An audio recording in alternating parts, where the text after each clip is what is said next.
한 개의 글자만 있는 걸 가지고 그 글자가 완전히 활동을 얻는 건 아니에요. 사실은 이런 것도 있거든요. 인이 있으면 저것을 조화시켜 줄 수 있는 글자가 없으면 그 생성이 안 돼요.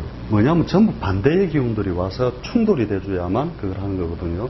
간단하게 이야기를 하면 대추적 그 간지적인 거를 떠나서 오행적인 걸로 설명을 하면 이제 우리가 상생상극 할 때 목, 화, 토, 금, 수라고 하는 우리가 그 상생상극도가 있잖아요. 토, 토생금, 금생수, 수생 뭐 이렇게 해가지고 있는데 어느 글자 하나가 있으면 그 선생님께서는 그날 저번 주 강의를 안 들어서 이 이야기를 잘 모르실 건데 이 생은 좋은 게 아니거든요. 죽이는 거거든요. 이게 생은 사다, 죽이는 거다. 그 다음에 극은 살리는 거다. 이래 보면 돼. 우리 맨날 보면 책마다 이래 딱 돼갖고 극은 나쁜 거 이래 놨는데 극은 살리는 것. 이게 생하는 거죠. 이게 실제로 우리가 생각하는 생하는 역할이거든요. 책하고 완전히 틀리지. 그게 무슨 말이냐. 들어서 아시겠지만은, 리바이벌 대도 한번 들어주시고요. 이 목이라고 하는 기운이, 봄이 점점 무르익으면 어떻게 돼요? 여름으로 탁 넘어가죠. 그러면서 봄의 형상은 사라져버리는 거지. 그래서 팔자에 생이 많으면, 물론 유정할 수도 있고 하지만 성품적으로 유정하거나 이런 것들이 있을 수 있지만은 자신의 존재가 없어지는 걸로 생각하면 돼요. 그래서 팔자에 뭔가가 목이 화를 생해주고 있는 모양이다 라면 저것은 세월이 지나면 그 목은 사라지는 거다. 이래 딱 생각하면 돼요. 언제나 내가 살아있는 동안 그 목도 살아있는 게 아니고 그래서 그 팔자의 8글자 중에 이렇게 목이 있고 여기 화가 있다. 그러면 이 화를 계속 도와주는 게 아니라 근원이 없어져 버린다고요. 세월이 지나면서 우리 살면서 없어져 버리면서 이 목이 쉽게 말하면 처가 어느 날 쪽 죽어버린단 말이죠. 그게 왜 그러냐면 부모가 자식한테 뭔가 빼줄 때는 생의 마음으로 빼주거든요. 다 빼줘버린다고요. 내 몸이 다 하도록. 그래도 아깝지 않은 게 생이기 때문에 좋긴 좋은데 결국은 죽여버리는 행위를 하거든요. 그런데 그럼 뿌리가 없어져 버리는 거잖아요. 근데 이제 극이 되면 뭐냐? 극이 되면은 이 극이라고 하는 것 자체가 그 책에 지금 개념을 딱 머릿속에 잡고 계시는 게 뭐냐면 죽인다, 충한다 막 이런 식으로 개념을 갖고 계실 거라요. 근데 실제 이 극이라고 하는 것을 우리 컨트롤하는 거 있잖아요. 컨트롤. 그러니까 조절한다는 정도로 이해를 하면 돼요. 극이라는 것은 조절이다. 조절한다는 건 뭐냐? 요걸 음양으로 쪼개는 법을 알아야 되거든요. 목의 반대가 어딥니까? 이게 금이나 토가 되죠. 요렇게 잘라서 보면 목이 금이나 토를 못 만나면 목이 지 역할을 못 하게 돼 있어요. 뒤에 팔자를 보면 이상하게 목이 이래 많은데도 왜 목에 어떤 일이 안 벌어지지? 왜냐하면 음양의 짝을 못 만났기 때문에 그래요. 요거와 요거 반대는 반드시 뭐냐면 음양의 관계예요. 이게 음양의 관계가 되어서 내가 목날 태어났는데 금날 태어난 그 금이라는 기운이 없으면 조절력을 잃어버려요. 그래서 삶의 모양이 어떻게 되느냐? 요렇게 갔다가 팩 꼬꾸라졌다. 요래 갔다가 팩 꼬꾸라졌다. 이래 가거든요. 그런데 금과 목을 동시에 갖춘 사람은 삶의 모양이 요렇게 가요. 요렇게. 그게 음양의 짝을 얻었느냐 못 얻었느냐거든요. 결국은 뭐냐면 이 음양이냐 아니냐 대가들 그런 소리 하잖아요. 이제 영감님들 오래 수십 년 한 분들 보면 결국은 음양밖에 없느니라 하면서 보내라 이러면서 결국 뭐냐 수화도 마찬가지로 음양 운동이죠. 아까 말했다시피 수화는 상하 운동이고 목금은 이게 좌우 운동이란 말이에요. 이런 걸 말해준 그 책도 없고, 그게 이제 자연 논리에 의해서 설명한 책도 없고 그렇거든요. 그래서, 무슨 글자가 많으면 반대 글자가 있는지 먼저 딱 살펴봐야 돼요. 음양에 짝을 맞출 글자가 있는지. 그렇게 해가지고, 있네, 없네를 보고, 이 사람의 삶은 요렇게 갈 것이냐, 요렇게 갈 것이냐, 가는 거거든요. 그러면 사람 사는 모양을 어떻게 잡느냐. 예를 들어, 내가 목인데 목밖에 없다. 그제? 목밖에 없다. 팔자에 목이 이렇게 강하게 있다. 그러면 비경급제가 태왕에서 맨날 뺏기는 세월만 오고 하는 게 아니고, 이 목이 많으면, 금이나 토가 옴으로써 안정을 취한단 말이죠. 안정을 취하게 되면, 운에서 올 때 토나 금이 옴으로써 그 삶의 모양을 음양의 짝을 얻음으로써 안정을 취한단 말이에요, 이때부터. 그래서 음양으로 볼 수 있는 힘을 제일 먼저 음양을 잘 보는 힘을 기르고, 두 번째로 오행적인 것도 봐야 돼요.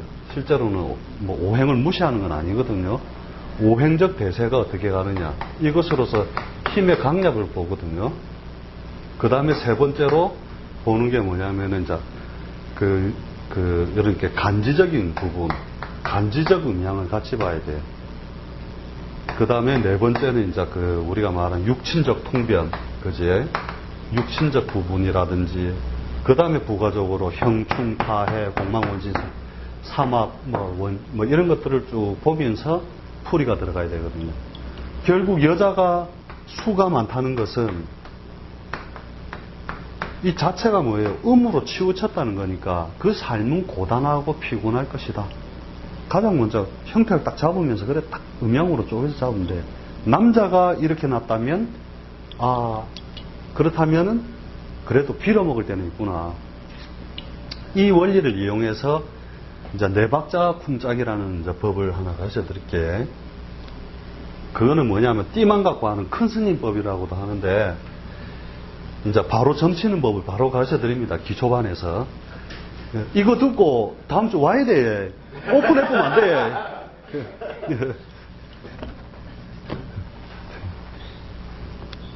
그게 이제 음양 운동이 왜 일어나는지에 대한 걸 간단하게 이제 가르쳐 드릴게요. 그러면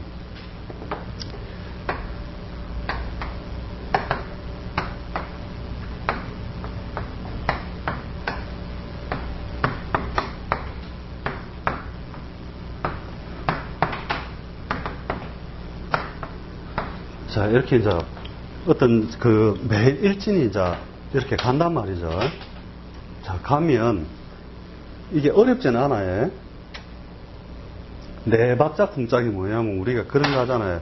딱 우리나라 사람들 이렇게 네 박자에 가장 이렇게 익숙하거든요. 이렇게 보면 쿵짝, 쿵짝, 쿵짜락, 쿵짝 이렇게 하면 딱 이렇게 하잖아요. 그런 식으로 음양의 운동도 그렇거든요.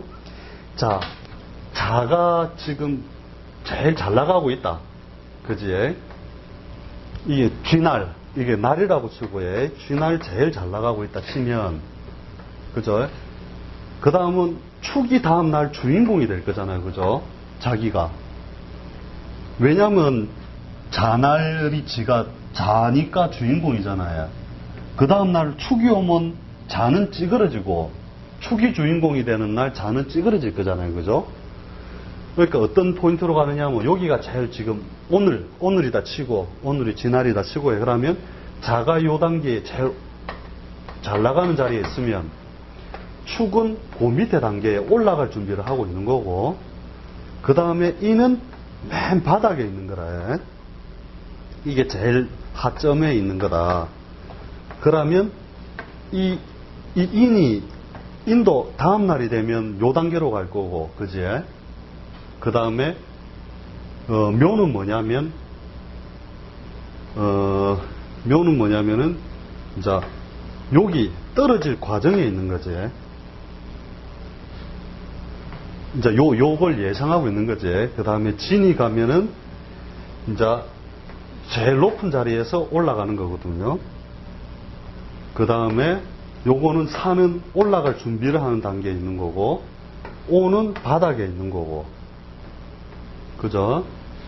자, 그러면 이대로 하면은 미에 가서는 또 지가 내려올 단계에 있고, 신에 가면은 제일 높은 단계에 있으면서 내일이 되면 나도 내려와야 되고, 유가 오면은 지는 올라갈 준비를 하는데 중간 단계에 있고, 술이 오면은 올라갈 준비, 바닥에 있지만 올라갈 준비를 하고, 해는 중간 단계에 있는데 내려갈 준비를 한다는 거지. 이게 네 박자거든요. 자, 그게 뭐냐면은 음양 운동을 이렇게 한다는 거죠. 이 자진, 신자진 알지? 삼합할 때 신자진이 내가 주인공이다 하고 올라서면 축이면은 나는 이제 딱 올라갈 준비를 딱 하고 있는 거라. 그럼 뭐냐? 오늘이 장날이다 치고 신자진 띠가 와서 물었다. 그제? 원숭이 쥐 용띠가 와서 쥐날 와서 물었단 말이에요. 그러면 오늘인데 쥐가 주인공이란 말이에요. 그러면 신자진이 한 집안이잖아요. 이거 이해되지? 이해 안 되면 수습시켜도 돼. 그러니까 원숭이나 쥐띠나 용띠가 오늘 와서 딱 물었다. 그러면 이 사람들은 뭐냐? 잘 나가고 있거나, 현재 잘 나가고 있거나, 사회적으로 유명인사거나, 사회적 유명인이거나, 주인공으로 활동하고 있는 사람이다. 그러니까 이때 묻는 사람들은 뭔가 큰 일을 벌리려고 하는 사람들이 온다는 거죠. 그래서 보통 사장급이나 이런 사람들이 온다는 거죠. 그러니까 어느 날 갑자기 이 사람이 나한테 물었단 말이에요. 무슨 띠고, 오늘이 무슨 날인가 말면 되죠. 쥐날이니까. 근데 무슨 띠고, 딱 이래 한단 말이죠. 그러면 제가 용띠입니다. 그러면 잘 되는데 앞으로는 조금 힘들어질 수 있으니까 규모를 조금 작게 벌리거라. 이러면 되거든요. 좀 실험해보세요. 하면 뭐 그런 이론이 다 있는 거 해도 해보면 잘 맞아요, 이게. 그러면 쥐날 소가 왔다. 그러면 무슨 얘기예요? 억수로 잘 나가지는 않지만 뭔가 신분 상승의 도약을 기대하고 묻는 사람이고 올라갈 사람이라는 거죠. 그때는 그러니까 사유축이 오면 뱀닭 소띠가 오면 앞으로 잘 될 놈이 오늘 쥐날 와서 물었단 말이에요. 그러면 그래 네가 지금은 좀 어려울지 몰라도 앞으로는 잘 될 기다. 이러면 딱 끝나거든요. 돈 내놓고 가라. 복전하면 저 있다. 이러면서 그 다음에 뭐예요? 인호술날 태어난 사람은 인호술이 아니고 덤말 개띠가 쥐날 와서 물었다면 이때는 요거의 반대죠. 이제 신자진의 반대에 맨 밑바닥에 있는 거잖아요. 다 보고 이러는 거예요. 니 무슨 띠고? 범띠입니다. 위에 살았노? 이러면서. 그런데 조금만 기다려봐라. 좋은 세월이 올 기다. 그대로 오거든요. 실제로 인연법이거든요. 이게 인연법에 의해서 쥐날 잘 나가는 사람이 범띠가 와서 안 물어요. 다 용띠, 쥐띠, 그러니까 원숭이띠, 쥐띠, 용띠가 와서 지가 잘 나가는 사람은 꼭 요때 와서 묻거든요. 신자진날 와서 묻는다고요. 주인공이기 때문에. 그제? 그 다음에 앞으로 뜰 사람들은 또 이제 요때 와서 물으면 상황이 또 이제 뭔가 자꾸 도약해 보려고 하는 사람들이 많고, 진짜 이제 지금 난전 속에 있는 사람들은 범말개 띠들은 이게 자기가 난전에 있는데 이날 와서 물으면은 무조건 니 난전에 있다 생각을 하고 앞으로는 잘 된다. 왜냐하면 앞으로 뜨는 방향으로 가죠. 네, 그렇죠. 이 위에 살았노? 이러면 된다니까. 뭐 눈물을 팍 흘리면서 도사님 이러면서. 이게 이제 큰 스님법이라고 큰 스님들이 보는 그 대음양운동이거든요, 이게. 그래서 이 화술이란 말이에요. 이렇게 해가지고 탁 보다가 오늘 문띠인지 내 머릿속에 있고, 니 문띠고, 예, 범띠입니다.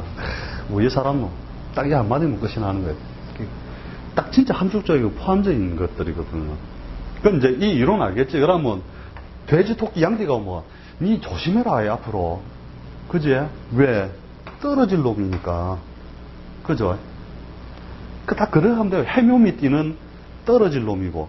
그러면 이대로 응용하면 범말 개띠가 와서 물으면 니는 잘 나가고 있는데 항상 조심하거라. 이거면 되잖아요. 그죠? 그지? 그 다음 범 다음에 범날 토끼가 와서 물으면 그지? 똑같잖아요. 니는 앞으로 조금만 더 노력하면 잘 될 기다. 이거거든요. 이게 인연법에 의해서 실제로 잘 나가는 사람이 이런 날 와서 안 물어줘요. 지가 예약을 해도 잘 안 물어줘요. 그때는. 진짜로 의도적으로 우리끼리 짜고 하면 모를까. 그냥 우연찮게 물으면 그렇게 되게 돼 있거든요. 네. 그렇죠. 그래서 생각보다 그런 점들이 많거든요. 뒤에 이제 부록 시리즈로 이제 이 띠로 하는 뭐 그거 이제 조금씩 뒤에 해가지고 해드릴게요. 이런 것도 재밌죠. 이거는 금방 배워서 금방 써먹을 수 있는 거거든요. 이해는 다 하셨지, 이거? 가만있어요. 예. 딴 데 가서 오픈해보면 우리 소문 듣고 또 찾아갑니다.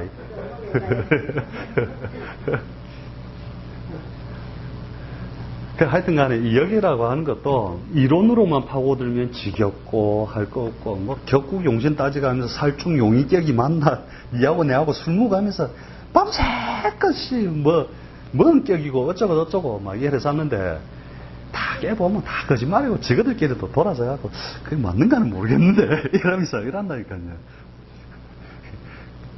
이 판에 정확하게 뭔가 그 접근 방법부터가 큰 음양이 뭔지, 결국은 음양도 내 한 콧구멍에서 일난 게 음양이다 이거지. 들이마시면 음이고 내뱉으면 양이고 또 봄바람이 불면 양이고, 그치? 가을바람이 불면 음이고, 봄바람 불면 꽃 피우고 가을바람 불면 잎이 지고. 그래서 뭐냐, 슬픔과 기쁨도 그 한 자리에서 일어난단 말이죠. 나는 좋겠습니까? 이 역학의 원리는 뭐냐, 좋다 나쁘다의 개념이 아니라 그게 벌어지는 현상만 읽어내는 거거든요. 재물이 들어왔기 때문에 재물 나갈 때 그만이 슬픈 거라. 없었으면 나갈 것도 없고 슬퍼할 것도 없고, 사랑을 했기 때문에 사랑에 웃고, 사랑은 눈물의 씨앗이여라. 사랑을 하면서 눈물을 흘리기 시작한단 말이죠. 그래서 헤어지면은 슬픔에 젖고, 그게 두 곳에서 일어난 것이 아니라 그 한 자리에서 눈물과 기쁨이 같이 일어났단 말이죠. 그래서 역학은 좋다 나쁘다가 아니고 사건의 그 진행 방향과 그 사건의 형태만 읽어주는 거거든요. 됐지요? 하여튼 고생 많으십니다. 여기까지만 할게요. 예.